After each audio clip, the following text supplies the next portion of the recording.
हमें गर्व है कि हमारे पेट्रन हैं श्री उपेंद्र राय जी, एक मशहूर पत्रकार और लेखक जिनका जर्नलिज्म के क्षेत्र में विशेष योगदान रहा है।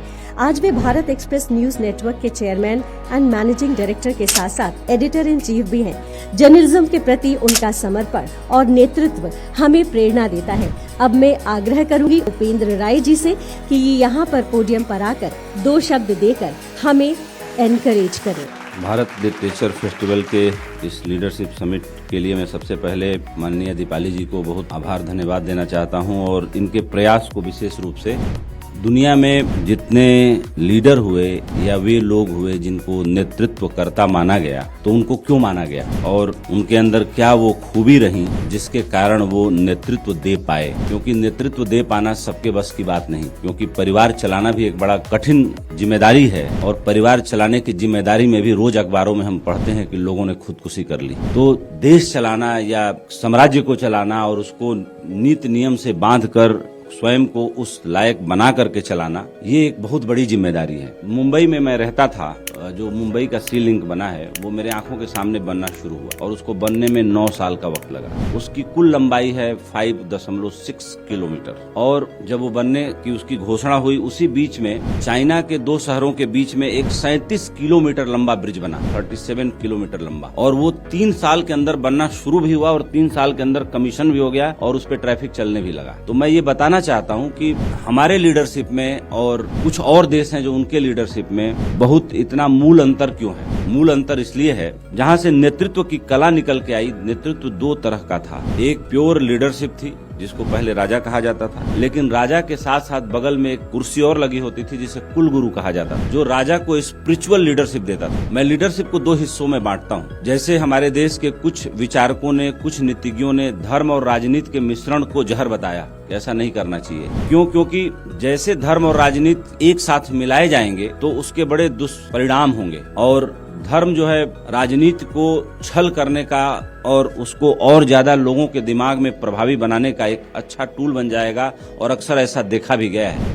कमर्शियल लीडरशिप की बात करते हैं, जैसे अमेरिका में पता है सबको, पढ़ने वाले हर विद्यार्थी को, अखबार पढ़ने वाले हर सजग नागरिक को, कि अमेरिका से हमारे थोड़े रिश्ते अच्छे नहीं चल रहे हैं। अमेरिका ने एसेस कर लिया कि भाई हम कुछ ऐसा बनाते नहीं। उसने कह दिया कि तुम्हारे किसी सामान की हमें जरूरत नहीं, टैरिफ लगा दिया। H1B1 वीजा के लिए जो है 1 करोड़ रुपए फीस रख दी लगभग। आज डॉलर का प्राइस निकाल लीजिए, $1 लाख लगभग करोड़ के आसपास है। इस देश में कितने लोगों की हैसियत है 1 करोड़ रुपए वीजा की फीस देने की? यानी उसने तरीके से ये कह दिया कि तुम लोग मत आओ मेरे यहाँ, यानी हमारी हैसियत बता दी। सही में हम विश्व गुरु थे, लेकिन हम विश्व गुरु अब नहीं है। हमें कुछ नहीं तो मेरा ये मानना है कि अपनी गरिमा, खोई गरिमा को पाने लिए कुछ ऐसे संस्थान बनाने चाहिए जो हमें वापस हमारी जड़ों की तरफ ले जाए, हमारे उन विज्ञानों से हमें परिचित कराएं, हमारे उन कृष्ण के कहे शब्दों को खोजें जिस पर रशियन वैज्ञानिकों ने और जर्मन वैज्ञानिकों ने बहुत गहरा काम कर लिया है। उनका ये मानना है कि अगर BBC ब्रॉडकास्ट करता है इंडिया में 5 सेकंड के बाद हमारा ट्रांजिस्टर उसको पकड़ता है, तो मैथमेटिक्स के इसी फार्मूले पर 5,500 साल पहले कही गई कृष्ण की बात को पकड़ा जा सकता है। यानी आकाश और शब्द में बड़ा गहरा नाता है, गहरा संबंध है। इस प्रकृति के रहस्यों को जितना हमने डिकोड किया उतना दुनिया में कभी डिकोड हुआ ही नहीं, लेकिन हम ही भूल गए डिकोड करना।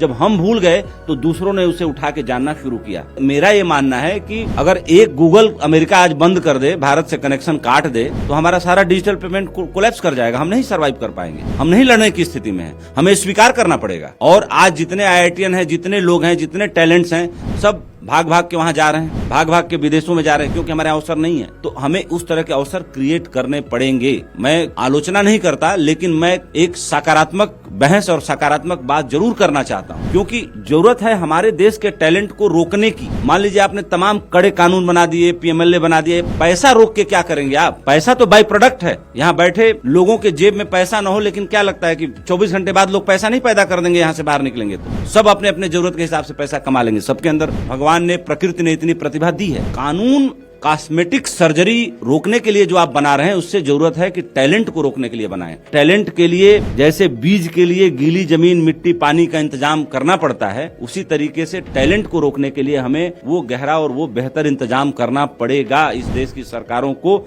नहीं तो मैं बहुत गहरे में कह रहा हूं, कल भी मैंने बात बोली थी कि किसी के दिमाग में रोज रोज बहुत ही ब्रिलियंट आइडिया नहीं आते, और जो दावा करता है कि मुझे रोज ब्रिलियंट आइडिया आते हैं, वो बकवास करता है। किसी को रोज ब्रिलियंट आइडिया नहीं आते। ब्रिलियंट आइडिया आने में सदियों लगते हैं। जब स्टार्टअप आया, और स्टार्टअप और एआई आने के बीच में मात्र 10 साल भी नहीं लगे हैं, आप ध्यान दीजिएगा। अब जो प्रोटोटाइप एआई के आएंगे, यहाँ जितने लोग बैठे हुए, मैं दावे के साथ कह सकता हूं कि इसमें कोई एआई प्रोटोटाइप नहीं है, लेकिन 3 साल बाद हमारे, आप सबको ये बहुत मुश्किल से नहीं कह पाएंगे कि सभा में जितने लोग बिठाए गए इसमें 50 प्रोटोटाइप एआई हैं या 10 हैं। एकदम देखने में डिट्टो ऐसे ही लगेंगे जैसे हम आप दिखते हैं, छू के भी नहीं जल्दी बता पाएंगे। तो तैयार रहिए, क्योंकि आदमी की सत्ता बहुत रेडेंडेंट होने वाली है, वो प्रभावी होने वाली नहीं है। और पहली बार मैं मानता हूं कि शायद होमोसेपियंस और मनुष्यता हारेगी एआई के सामने, क्योंकि करने के लिए हमारे पास कुछ सही में बचेगा नहीं। हाँ, जरूर है, ह्यूमन इंटरवेंशन रहेगा, लेकिन ह्यूमन इंटरवेंशन वाले पर्टिकुलर फेज को भी भरने के लिए वो तरीके, वो मॉड्यूल लोगों ने डिजाइन कर लिए हैं। और हम लोग फिर मिलेंगे कहीं,